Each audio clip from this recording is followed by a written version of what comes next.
Hello, thanks for tuning into Town Meeting TV coverage of Town Meeting Day 2025. My name is Megan O'Rourke, and I'm the host of tonight's forum.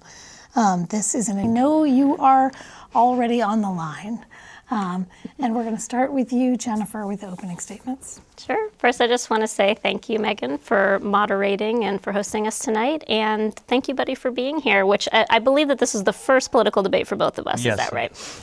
It's actually a fun fact for the viewers, which is that Buddy actually did my mortgage when I moved here many, many years ago, which is, it's funny to kind of come full circle here and to now be first-time political candidates. And that is one thing that I really love about Burlington, and that's really special, is just how small the town is, how deep the connections are, and how you can really cross paths with just about anyone.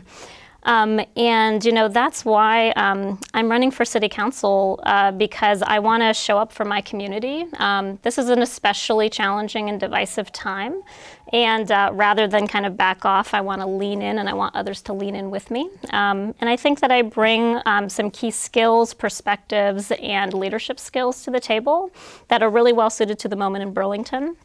And, I've been knocking on a lot of doors. I'm up to about 600 now, with a goal to get to every street in the district by town meeting day. Having a lot of conversations, and every one of those conversations is like a mini job interview. And it's just reinforcing the idea that I want to do this, that I think I'm good for it, and that I can get the job done.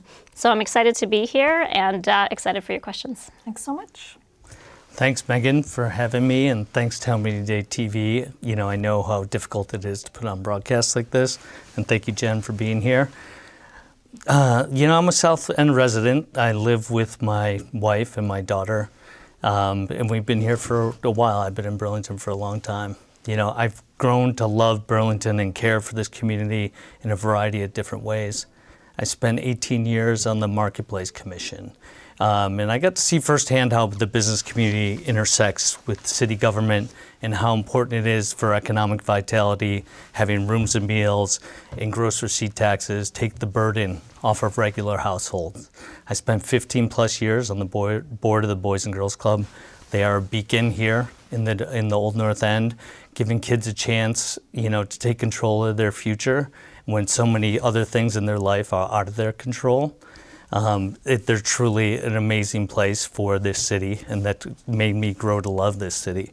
More recently, the last 3 years, I've been PTO president at Champlain Elementary, and I've seen how well this community comes together to help each other and, lift the whole community up. So that's why I'm running, because I care deeply for this community, and my years of service have brought me to this moment. Great. Thank you both for joining us. And so we're going to go straight to the phone calls. We do have a list of prepared questions, but we're going to start with you. Caller, you're on the air. Welcome. Can you state your name and tell us ask your question? Hi. Can you hear me okay? Yes. Great. So I guess my question is for both Buddy and Jen.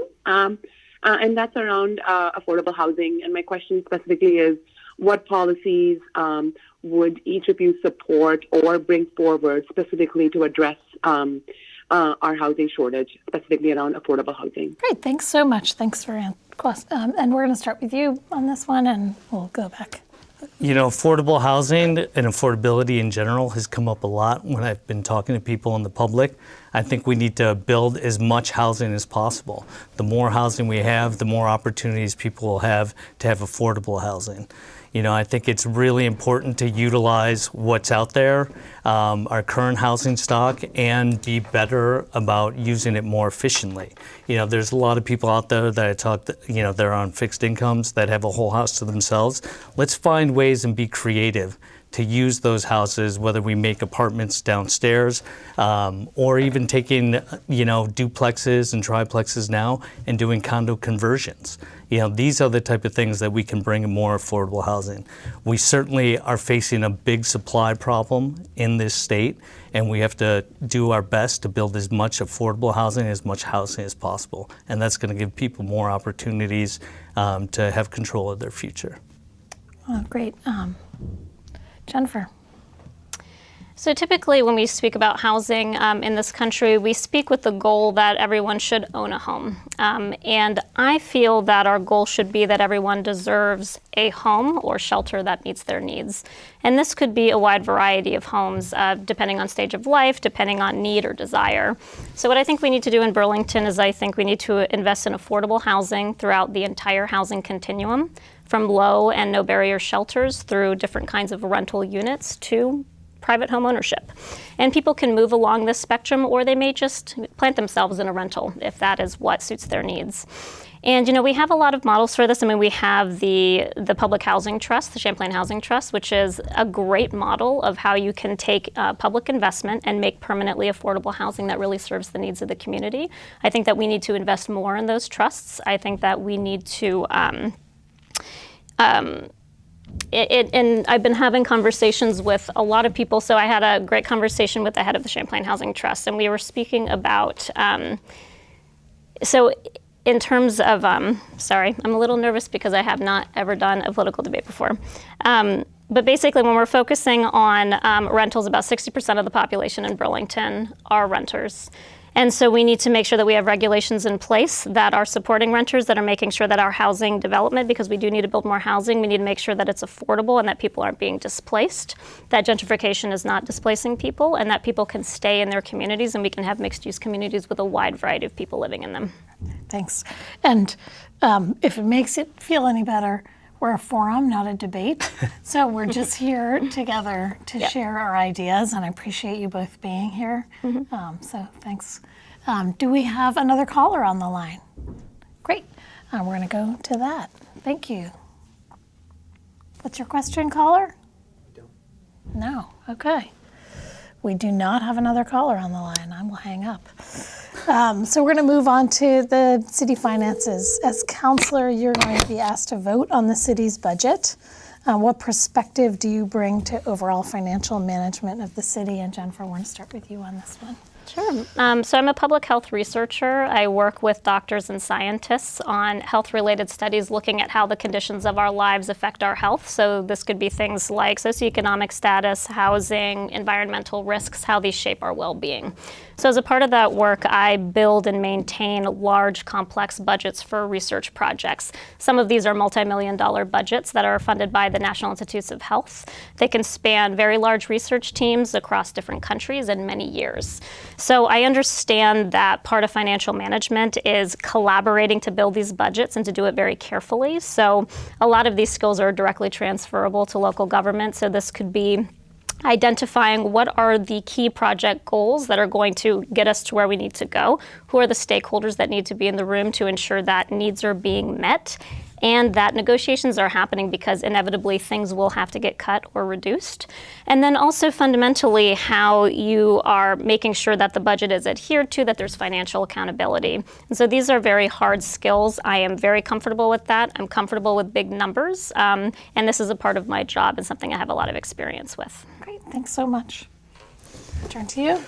I spent 18 years on the Marketplace Commission, and for the majority of that time, I served as treasurer. So, I'm very familiar with city budgeting on the department level. I spend every month, preparing a report, detailing revenues and expenses for the department. And we also analyze whether, how we could diversify our revenues. I spend forward. Thanks so much. We do now have a call. Caller, you are on the line, I think. Did we lose this person? Hello? I think we lost our caller. Okay, I'm gonna go back to it, and that's okay. Hello? Hello, do you have a call?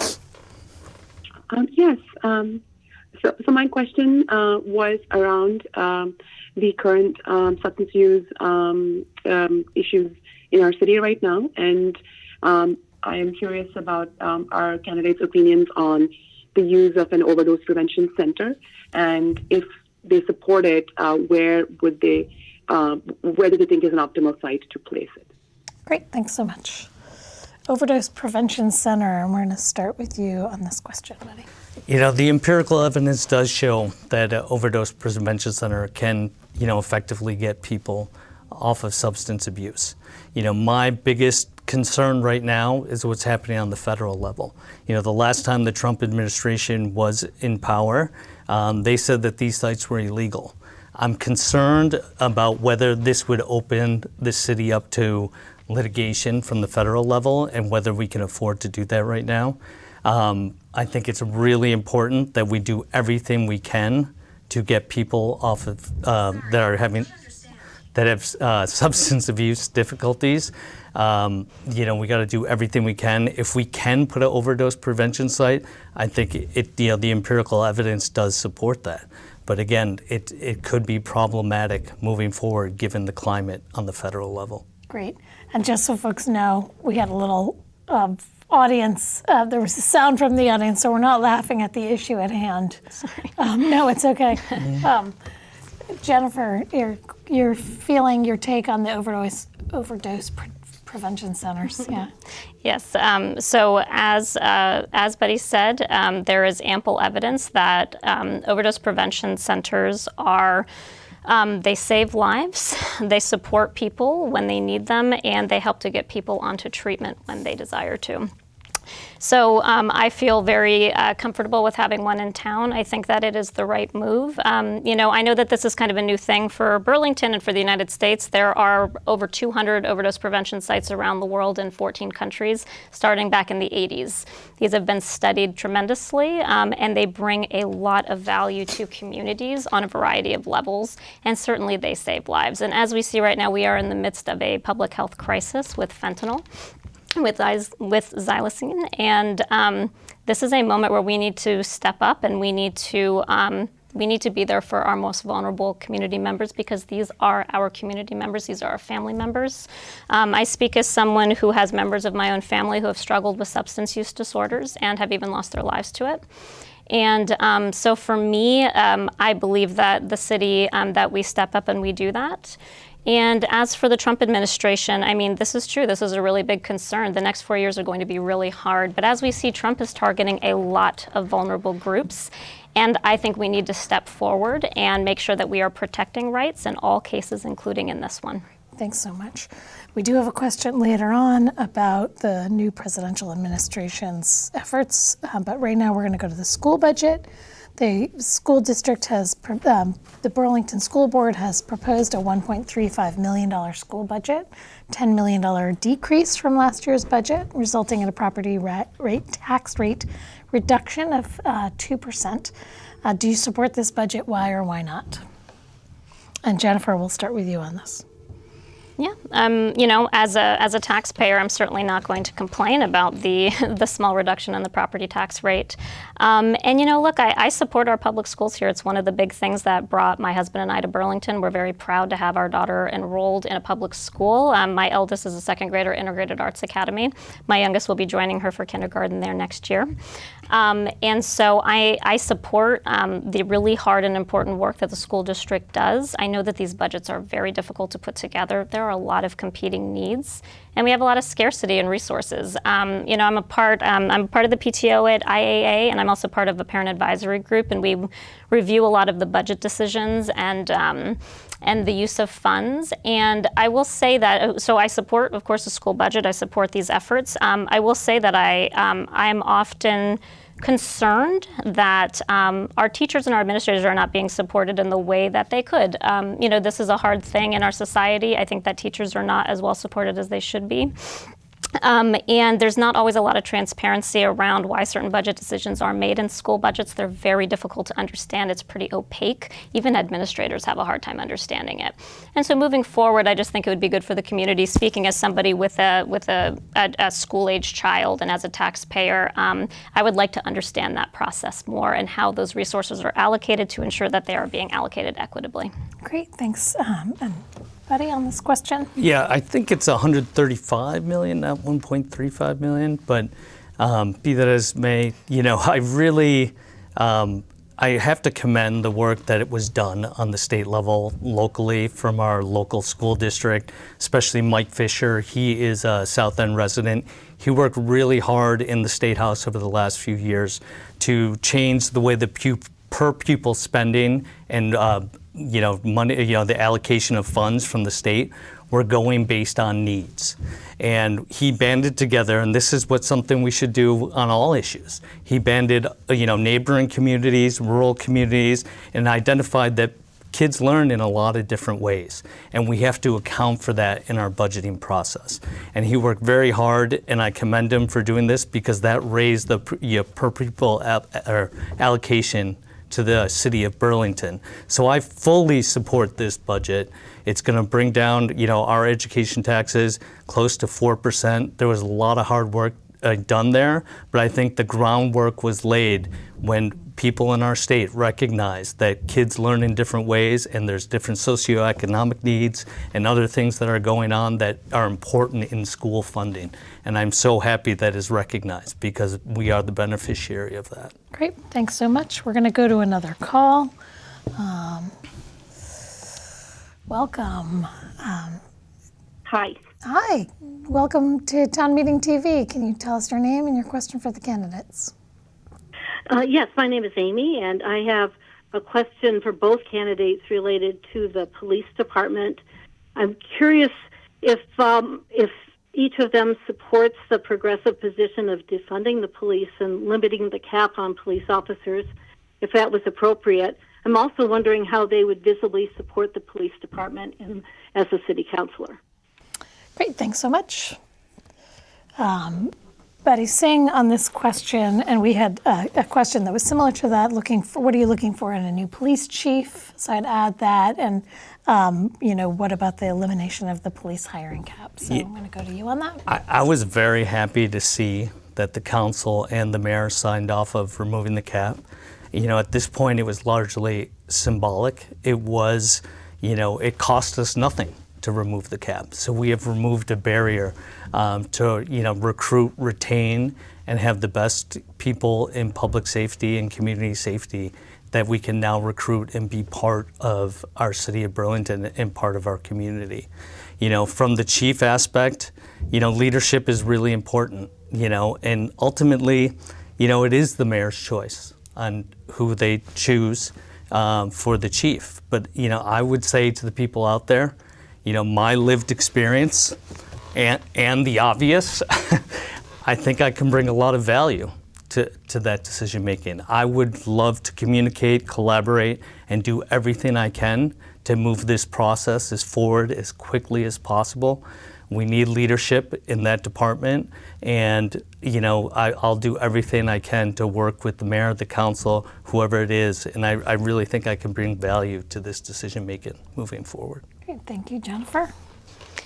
So I support the mayor's approach of having a very broad toolbox to address community safety in the city. The police department is obviously a very key part of this, as are the fire department, harm reduction organizations, holistic approaches, social workers, mental health workers, et cetera.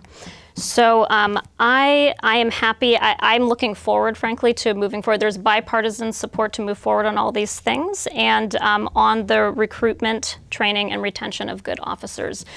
We have been unable to recruit officers for a long time, predating the 2020 vote. There are a lot of reasons for that. Police departments throughout the country are experiencing the same thing. And we have not been able to reach the target that we've had even under the cap. So, in talking to a lot of people at doors, I think that there's a lot of fatigue of relitigating this over and over when there are clear pathways forward that we would like to move forward on.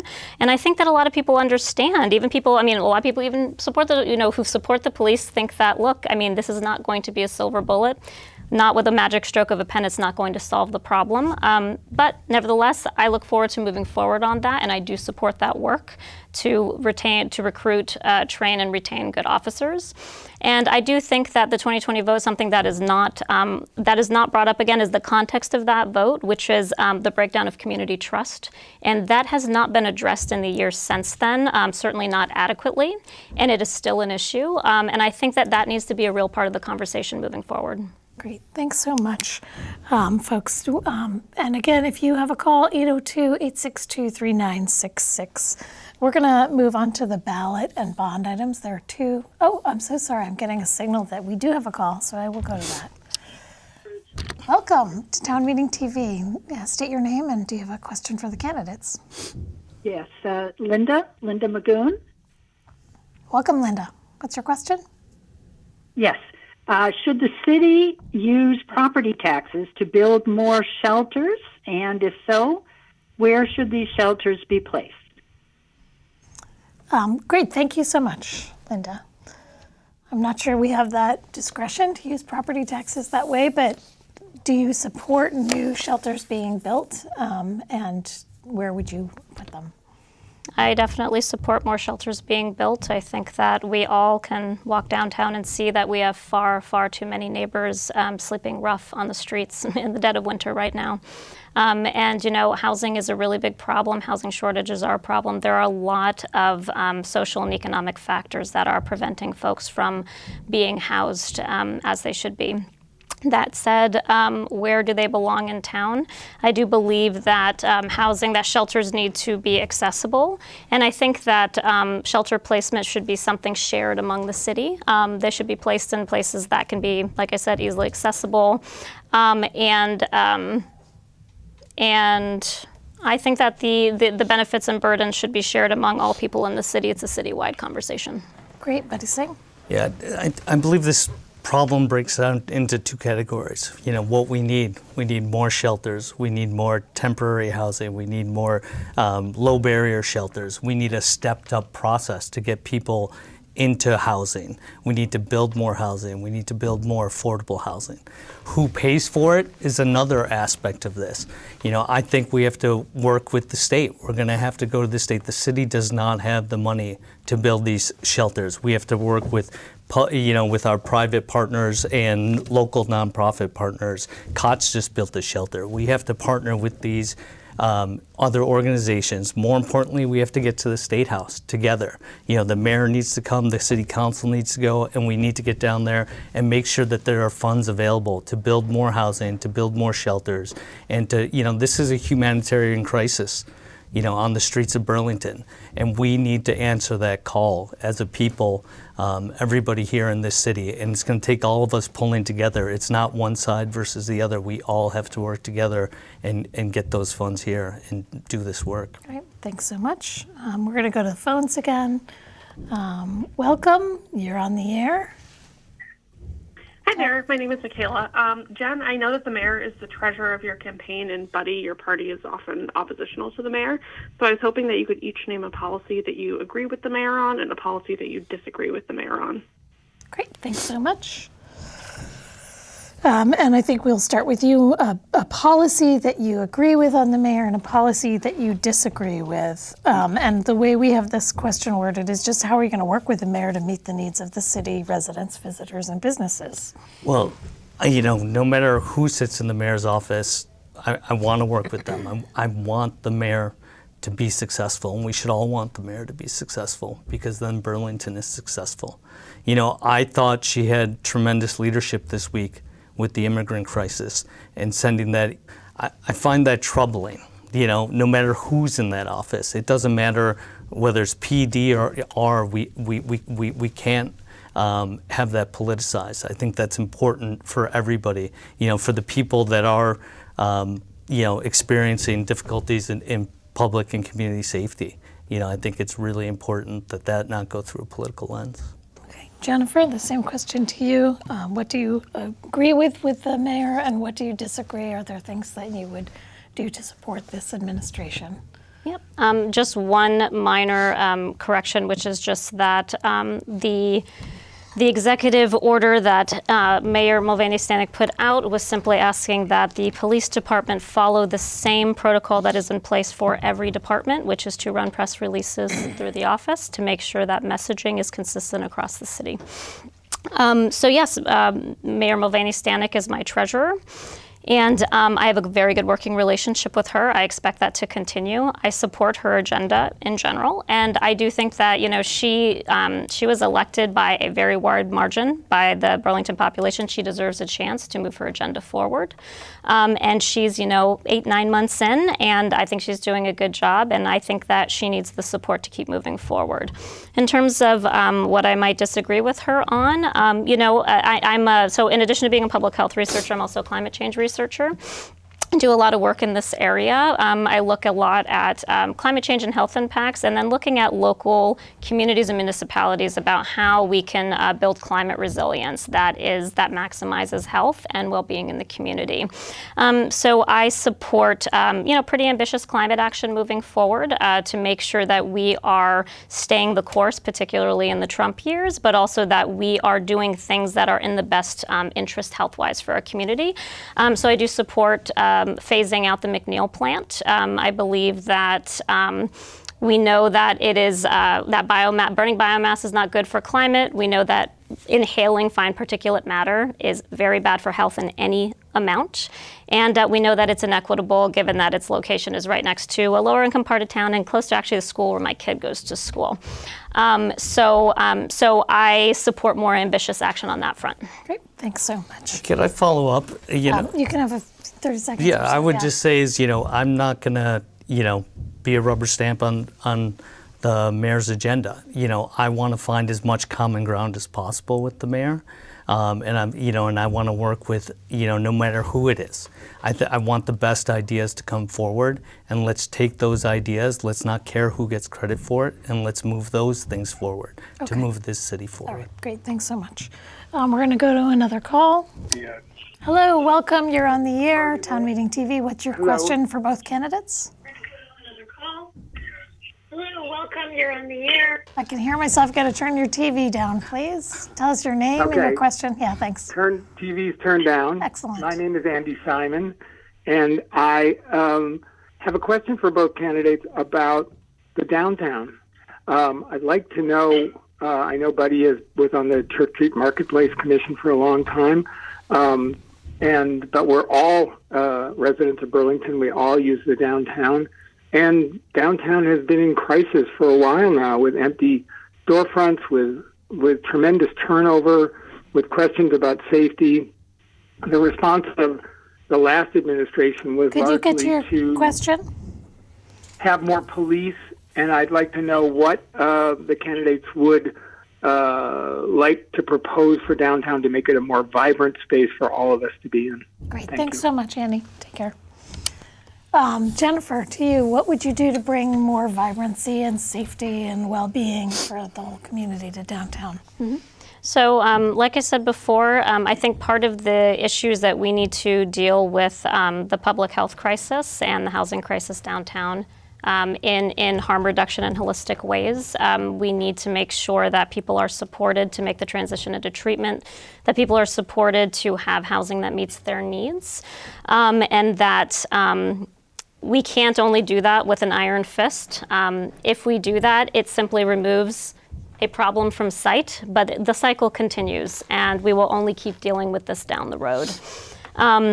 I also think that the city needs to develop, and in ways that are for mixed public use. Memorial Auditorium, for example, I mean, it has been lying vacant for so long, and I know that CEDO has a plan now that has had a lot of community input to move that forward, and I think that's a great first step, but we need a lot more of that.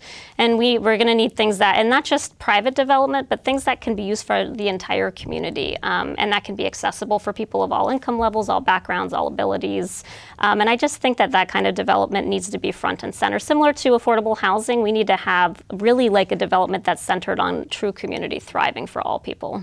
Great, thanks so much. Buddy, your answer to this question, what would you do to bring some vibrancy to downtown? Yeah, we have to go on all fronts. It's housing, it's affordability, it's economic vitality, it's public safety. We have to work on all these things. We can't just focus on one. I'm in favor for, mixed use development, making the city more walkable, more vibrant. So all people from, people on fixed incomes all the way down to lower income people can enjoy the downtown and be part of it. I think it's going to take, the type of vision that we've had over the years in Burlington, of tremendous public spaces where the community can come together. We just saw that on Church Street recently with the soccer parade. That was one of the biggest events we've had in a while. And I think people really enjoy being downtown and seeing it activated. And we've done this, for many, many years here in Burlington, and we can do it again. We can make Burlington, that vibrant for everybody. And, as Jen said, and I agree with, Memorial Auditorium could be a jewel downtown, combining housing, mixed-use development, walkability, all those things for everybody in Burlington to enjoy. I think we can get there, and we just have to work together, collaborate, communicate, and let's all pull in the same direction, because again, we all do love and care about this city, and that's what I want to bring to the council. Great, thanks. Well, thank you both for joining us. We have a minute or so left, and if you want to wrap up with closing statements, and we'll go in. I know we got the order wrong, but we're going to go in reverse order. You started with the opening statements, right? So you'll start with the closing statements. This is not the last time that you're going to sit together. You're going to be at the Neighborhood Planning Assembly this Thursday. Is that correct? Yes, Yeah, this Thursday. Yeah. And folks can tune in. You can watch that live here, or you can show up at, where's that MPA meeting going to be? It's a joint one for wards 5 and 6. It's going to be in the Ward 5 location, which is at DPW, and it's going to be from 8 to 8:30. Great. Yeah. That's super. So, Buddy, give us a little bit. Tell us your closing statement, and how do folks learn more about you and get in touch? Yeah, so you can learn more about the campaign at buddyforburlington.com. It's really, I'll be honest, I was a reluctant candidate at first. But as I go out there and meet more of my neighbors and spend more time with people, I do truly love this city. I've gotten to know more people, and just hearing their ideas and being able to bring that and distill it to the council and represent the South End and the rest of Burlington as best as I'm able. This, is a culmination of 30 years living here, from the marketplace to the Boys and Girls Club, from PTO, from coaching soccer.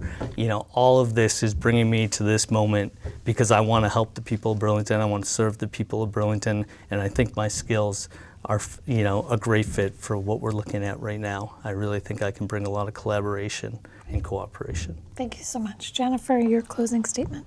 Sure. You can learn more about me at jenforburlington.com, so JEN for Burlington.com. I know that my opponent mentioned before, not being a rubber stamp for the mayor, being bipartisan. I couldn't agree more. And I have been spending my time going to doors of everyone in the district. I have been having conversations across the political spectrum. I am even told frequently, I don't vote progressive. I don't like what is being done for progressive policies. I never blink. I have reasonable conversations with everyone. I am very open and honest about my stance. I listen well to what people are saying. That is what is needed in this moment. This is a difficult time. It's divisive. We need people who can be level-headed, who can find common ground with a wide variety of people across the political spectrum. This is who I fundamentally am. I'm a progressive. I come from a conservative Republican family. I work well with just about anyone. And being there, and I want to be honest with people, I want them to know where I stand. I am really putting myself out there for everyone and saying, this is who I am, ask me your questions, get to know me. I am working to earn that vote, and that is very important to me. Great, thank you both for joining us. Thank you all for watching. We have Ranjit, Buddy Singh, Ranjit, Buddy Singh, Jennifer Monroe Zakaras. Thank you both for stepping up. You can vote March 4th. Ballots will be ready in your mail or by February 15th, somewhere around there, mid-February. You can watch this and other programs at cctv.org/TMD2025. Thank you for joining us, and good night. Thanks, Mike.